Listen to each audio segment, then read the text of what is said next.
morning, Glenn. Good morning, Olga. How are you? I'm doing great. Thank you so much for joining me this late morning.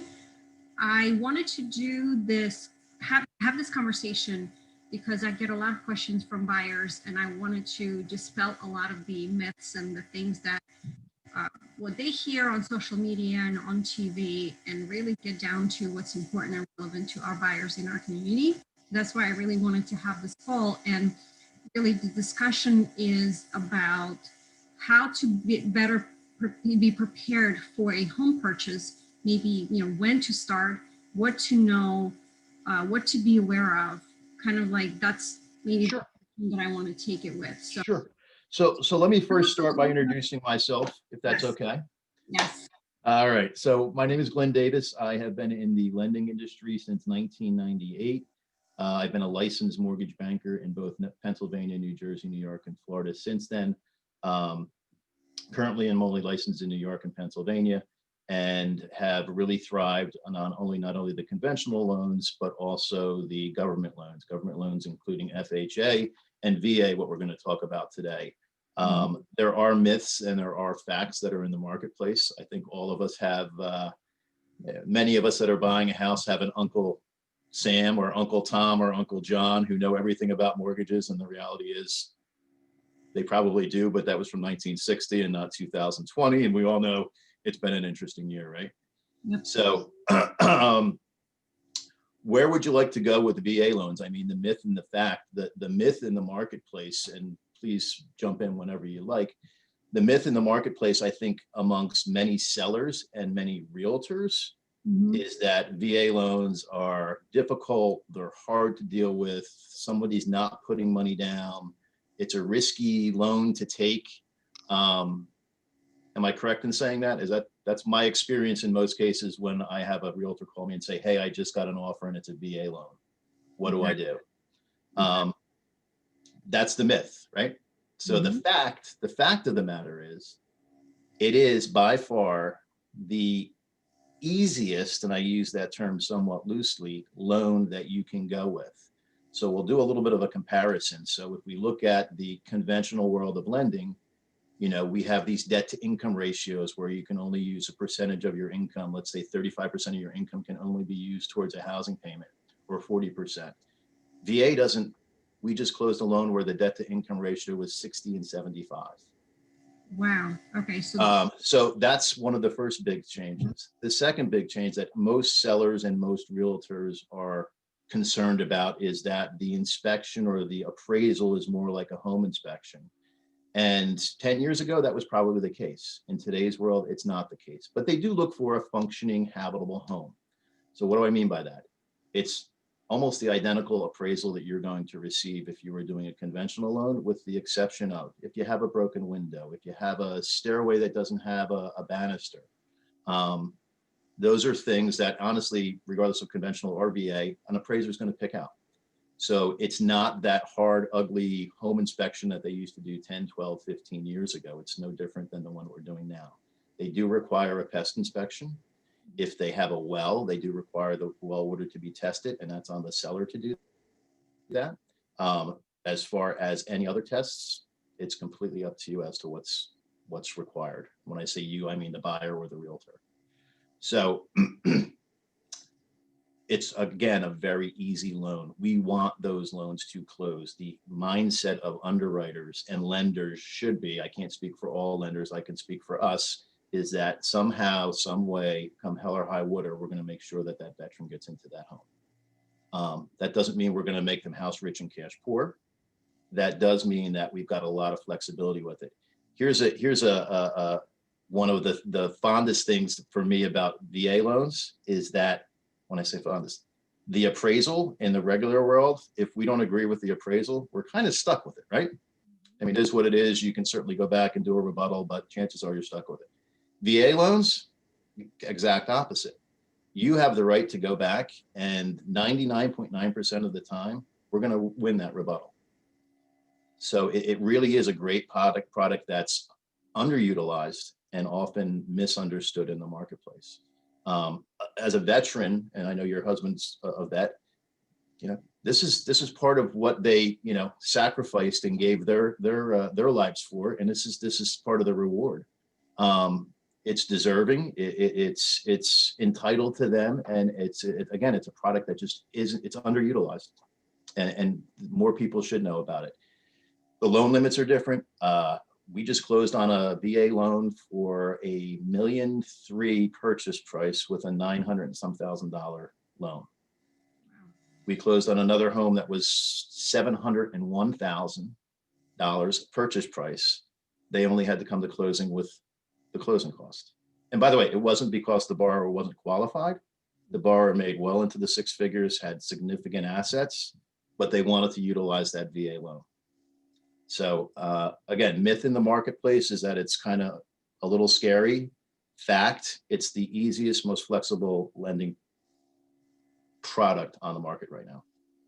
And is that true that often the rates for VA loan are actually lower than the rates of It is. There's another VA money right now is probably in the low 2% range.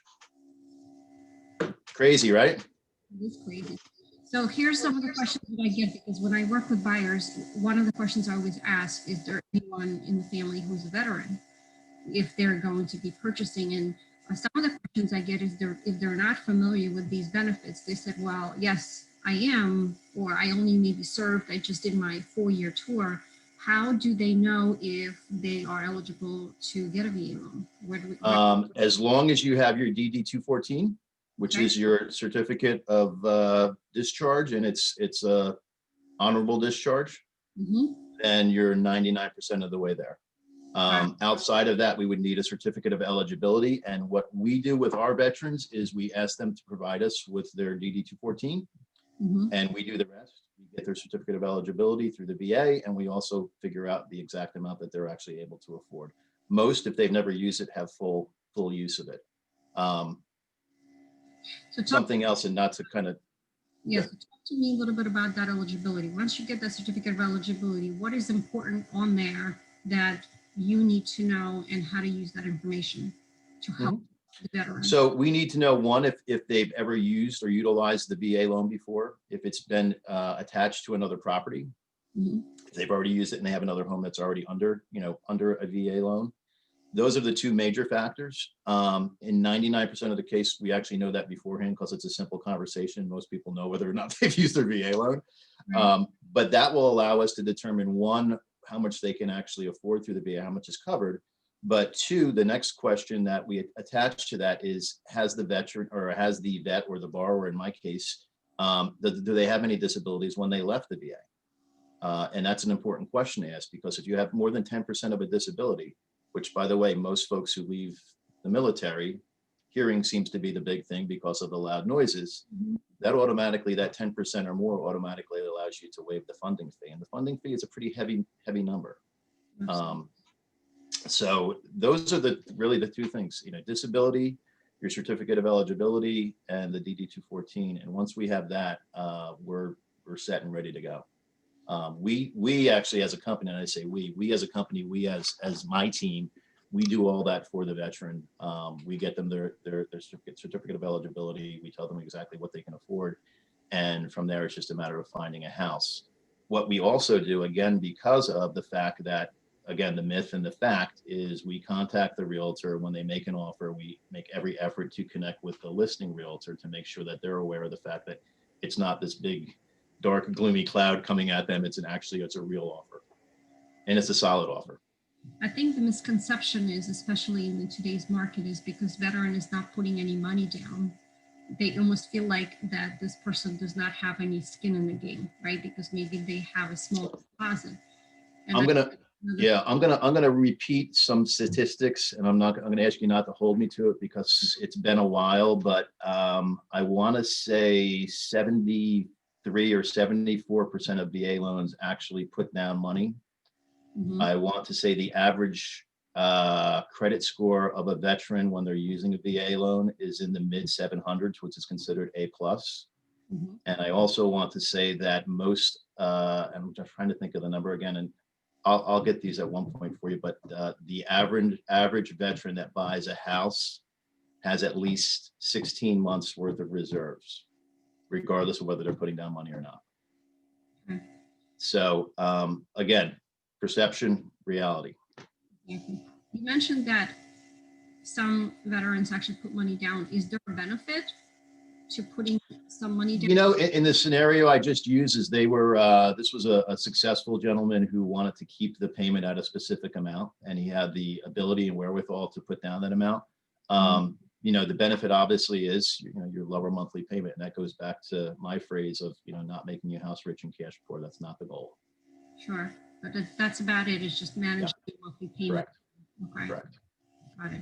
And how much of the closing cost? I think one of the things that I always stress for is, depending on the market that you're in, a veteran can really buy a home with almost no money down if the transaction is structured properly.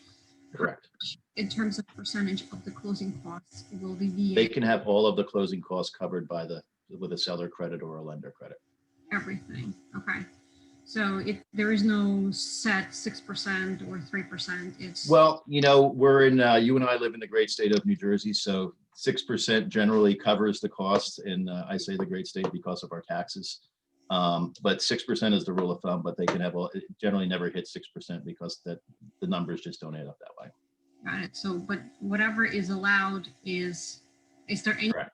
closing cost that is not allowed to be covered by the seller that the buyer has to do cover? The only closing costs, or the only cost that can't be covered by the buyer or the lender, is again going back to that water test. That's got to be paid for by the seller.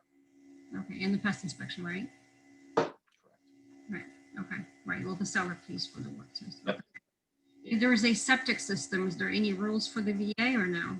Private septic? Well, private septic needs to be tested and functioning, but you need to remember that, especially in certain sections of New Jersey and Pennsylvania, you know, we have what's called failed functioning.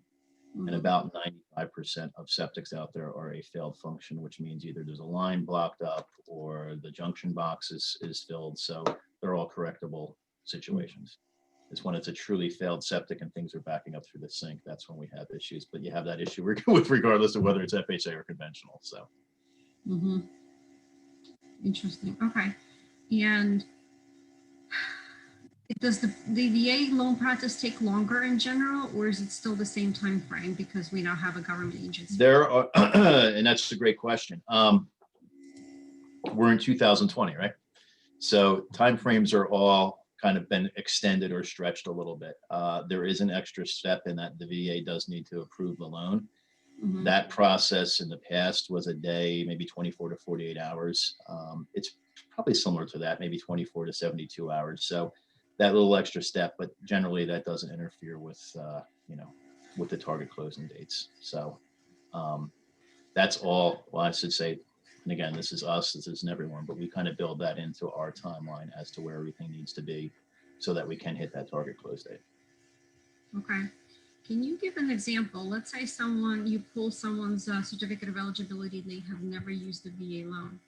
Mm-hmm. Whatever that amount is, how does that work? And can you only use part of it? And then let's say you wanted to, and then my second question would be is, are you able to buy an investment property? Because I am very big on using real estate as a vehicle for investment. And I especially am interested in teaching veterans on how to do that once they get out of the military, so that way they grow their wealth. So your VA loan is a primary resident only, okay. not an investment property, okay. To the best of my knowledge. So investment properties would not be considered for a VA loan.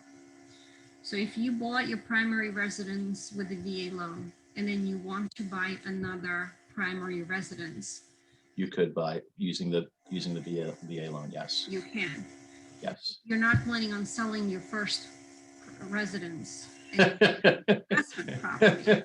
Do we have to, like, see, I'm going into the investment part of that. Like, do we have to convert that VA loan into conventional, right? Like a refinance potentially, so that way this first property can be converted into investment property, and then someone, you know, upgrades or downsizes and yeah. So you've got to have that primary residence, so that home that you're moving out of, Again, to the best of my knowledge, is not going to be able to be kept as a second home or a VA or a investment property. Because there's a VA loan on it already. Correct. But It's attached. if you convert that and refinance it into conventional, If you refinance it into a conventional, then there's no issue, got it. none whatsoever. All So right, you're good to you're know. thinking about building a real estate empire. I'm thinking about getting a Yes. guy out of a tank and into a house. So. That is my goal for 2021. No, I is know to it is. I know it is. Teach people to help them use real estate as a vehicle. So then my next question that I know is, have you done a program where you currently have a VA loan that has a higher interest rate and you want to refinance or change that VA loan into a lower interest? There's a special terminology for it. Do you know what I'm talking about? So I do, and they're all streamlined refinances. Okay. VA, you can do that with. FHA, you can do that with. What we're finding, and I'm going to answer that question, but I want to address this because in this market, I think it's prevalent that we have a lot of borrowers that started out in the world of either VA or FHA in this case, Right. where they're carrying that mortgage insurance. Mm-hmm. And because of the escalation of property values and because of the decrease of interest rates, Mm-hmm. we're taking people from those loans, putting them into a conventional loan. In many cases, shortening the term, so going from, let's say, a 30 to a 20 or a 15-year term. Right. And we're saving them not 100, not 200. We had one earlier this morning where we were saving them $680 some a month with no mortgage insurance. Amazing. Yeah. It's amazing, right? So the numbers do work. And I'm going to go to the other side of that. Rates are low. Values are high. Doesn't mean that everyone should refi. And the answer to that question is, well, I'd love to say yes. Because a lot of times it doesn't make sense. Right. If you've got somebody moving out of their home in the next 24 to 48 months, you really need to run the numbers. I'm going to have a conversation with a gentleman later today. He's at 3.25 and wants to know, does it make sense for him to refinance to 2.75? And the property's in Pennsylvania, so you're talking about $5,000 or $6,000 in closing costs to save $120 a month. Right. Doesn't make sense. So you really got to run the numbers and see what's going to be best for you. We all get bombarded with refinance. Mm-hmm. Another piece of that puzzle is most don't look at the interest that you've already paid. If you have a 30-year fixed mortgage and you've been paying on it for the last 8 years, keeping in mind that the first 8 years is the heavily weighed towards the interest, and you're going to refinance back to a 30-year fixed, you just threw away tens of thousands of dollars. Right. I see what you mean.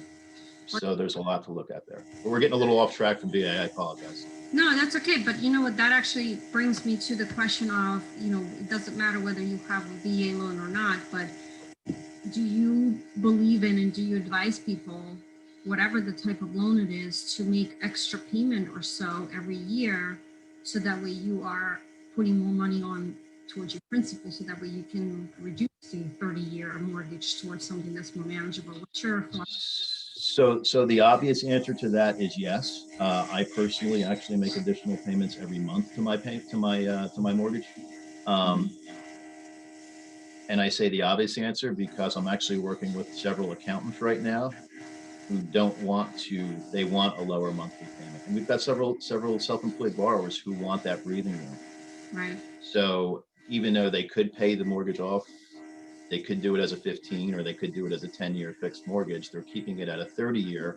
They're continuing to pay it as a 15 or a 10, knowing that they've got the fallback should they have, some type of financial struggle where they need to drop back to that 30-year payment. Right. So to answer your question, it's always best to pay off your mortgage sooner rather than later. But if you're living in a world like many self-employed borrowers are, especially in this day and age, myself, you don't know what the next 6 months brings. Right. So if you tie yourself into a 15-year fixed or a 10-year fixed and you hit a rough spot, you're stuck there. Right. So we actually provide it's an Excel spreadsheet kind of payment calculator that I've had for probably 15 years, which basically shows you the loan amount, the interest rate, the term, and if you switch the term from a 30 to a 15, it'll tell you exactly how much you need to apply to that payment to pay it as a 15-year fix. That's a great tool for planning. This way, It is. it shows you your level of comfort if you're comfortable Yeah, doing that or not. it is. Okay. And To for a jump small back, price, I'll email it to you. that sounds good. So to jump back to if it makes sense to refinance your current VA loan, what are kind of costs are involved where all you're trying to do really is So, you're going to have your title, you're going to have your bank fees. Keeping in mind, all of those can be rolled into the mortgage. And again, with the environment that we're in right now, and the example that I used earlier with property values being where they're at, we have a lot of folks that are just putting it into the mortgage. When you look at numbers, for every $10,000 that you borrow, it's about $50 a month. Yep, that's what I usually use as a guide. That's a worst case scenario. So if you roll in $5,000 in closing costs into a loan, again, this is rule of thumb, but it's a good rule of thumb. You're talking $25 a month. So a conversation I had, whether it was this morning or yesterday, was, and he literally needed $10,000 to close on a loan because he had escrows and closing costs, and his taxes were significantly higher than the average bear. He said, I'd rather roll the $10,000 into the loan, pay $100 a month, and take that $10,000 and invest it somewhere else. And again, he's a little bit more financially savvy, so he's got that ability to take that chance, if you will, or to run that risk. But I don't really think it's a risk, but to do that. So yeah, $5,000 or $10,000 in the market today is certainly going to bring you back more than $80 or $100 a month. Sure. So you brought up a point of the escrow account.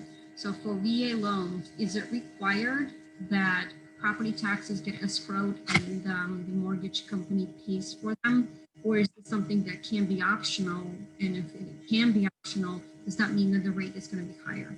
Because I know some people who would prefer to control it, but I know that it's more risky for the lender. Yeah. So VA, FHA, they all require that those funds be escrowed. And by the way, let's take that let's drill down a little further on that. Why do you believe lenders, I'm going to throw this question at you, why do you believe lenders charge or maybe escalate their rate to what's called waive escrows, where the individual can pay their own taxes and homeowners? Because if people forget to pay the property taxes have a first line position in collecting them before. You are good. Most people don't realize that. So if you go belly up with your loan, I'll give you the layman's terms. You go belly up with the loan. Right. It's not the lender that's in first position; it's Uncle Sam. So there's a liability there that the lender needs to consider. So, the long story short is, right, you're paying the principal and interest is going to be controlled by the lender in those two. But the homeowners can be paid directly by the borrower. Can be correct. So you can bundle that with your car payment, but the taxes is the big one. Sure, got it. All right. What else do we need to know about VA loans that maybe I haven't asked you that's important to point out, maybe that we haven't talked about yet? Important to know about VA loans, and I don't mean to sound just kind of blah, but there's not a lot of difference between a VA loan and a conventional loan. The outside of the fact that there's, you're going to need to have your documents in place, which we discussed, which is the DD and the certificate of eligibility, your driver's license, your pay stubs, all those things are the normal things that you need. So there's nothing out of the ordinary that you need to know about a VA loan. It's the same as a conventional loan. The point I want to kind of bring to this is that it just offers you a tremendous amount of flexibility. It's got fabulous rates compared to what me, as not being a vet, you and I, or I'm in this position where we're maybe in the high 2%. If I was a veteran, I'd be in the low 2%, maybe even the 1% at something, depending on the day. It really is just communicating to the listing realtor and the seller that program is not the big bad. If you think back, and you've been doing this a long time, FHA used to be the big bad ugly wolf, right? No one wanted an FHA loan. I don't want to take an offer from an FHA loan. It's too much, it's the inspections are too tough. I think VA is kind of taking the position of that because more people are accepting VA and more people are accepting FHA and that's not because it's a fact, because it's just the knowledge isn't out there yet that they really are a fantastic vehicle to get into a house. And whether you're selling or whether you're buying, it does offer the most flexibility and allows, again, your chances of closing a VA loan are I'm going to say 99.9999%. Right. What is the minimum credit score to qualify for a VA loan? Is there a threshold that we have right now? So with VA, there isn't a minimum credit score. With lenders, they have what's called lender overlays. Okay. So most lenders will go to 580. Oh, wow. Okay. And then they look at the debt to income ratio, right? And then kind of build a overall picture, right? Is more accurate, I think. It's got to make sense. It's got to Sure. make sense. We had one, and I will, this was not my loan. I will only share this story with you, where a individual completely flew below the radar for the last 20 some years. He raised 6 kids, had no credit score, used his VA loan, and bought a house. No credit score. That's tough in today's age. It is. It is. You know, he'd been employed by the same employer for 20 years. He had a large family, paid everything cash, flew below the radar, and no credit score. And that actually closed in Pennsylvania within the last 12 months. Interesting. Okay. So I think based on what I'm hearing is this program is really missed out on opportunity for a lot of people. And what you really need to do to start is if you've already been discharged, you need your DD 214 form. But if you still correct. have an active duty, that's where we go into the certificate of eligibility, right? Correct. Okay. And then just start there and then go from there and see what the opportunities are then. And that's it. And you know, if you look in today's world, and again, we're all bombarded with marketing, and it seems like over the last, and this is just my perspective, and I could be wrong. It seems like everybody and their brother is now kind of marketing to the veteran that, you know, we want your business and we do such a great job for you. I would only add to that a lot of the larger lenders that I'm seeing out there, a lot of the times we're picking up the ball because they're taking our veterans, they're telling them yes, yes, yes, yes, yes. They're getting a week out from closing and they're saying no. And I can tell you story after story where either myself or someone within Benchmark has experienced that. So keep that in mind. You know, accessibility is always a kind of a security blanket for a lot of us. Security blanket, and that you can actually speak to someone that's not at the end of an 800 phone number that you know that lives in your community, that you know you'll see walking through Walmart or you know the mall or a restaurant. I guess my message is there is work local. Obviously, we would love to gain your business. I know you would love to gain the business, but that is a really important message that I often think gets overlooked. You know, my skin is in the game. I used to say jokingly, you know, the last thing I want to do is be sitting at a diner or a restaurant and have somebody throwing knives or forks at me because I did something wrong, you know, during their closing. So there's some accountability there that, you know, folks like you and I have that you don't get with the large, as seen on TV, advertisers that are really courting the veterans. And you know what? You guys are actually there at settlement with the veterans and us and sitting down and explaining everything rather than having the big company just setting all the paperwork and you're just the number two. Correct. So that's important as well. Correct. So something to consider. So let me ask you a question. How are you seeing the veteran market out there? You're a realtor, you're listing houses, you're selling houses, you're successful. What's the number of VA loans you see come over your desk? Not a lot. Minimal, right? I had one last month.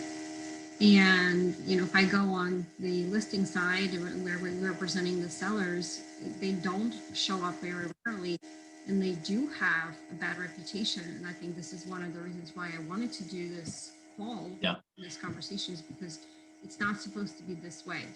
No. That should not be punished for using the best programs that are allowed to them, and everyone thinking, well, this is bad, we don't want to work with them because there is some kind of stigma attached to it, when there really shouldn't be. No, no, and you're right. And again, that goes back to the myth and the fact. Veterans really shouldn't be, pushed to the side because someone has a conventional loan or has an FHA loan. Absolutely. It's sad, but we're getting the word out, right? That's why we're doing this. Absolutely. So what I will do is I will put your contact information under this video as well.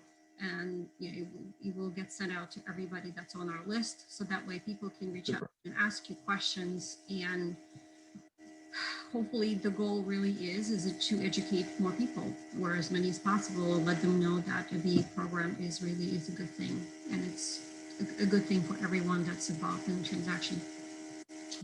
That makes a lot of sense. And thank you. And by the way, awesome. Thank your husband for his service. I understand it's been how many years?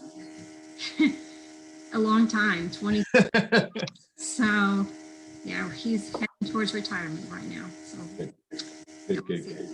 All right, well, always so a pleasure, Olga.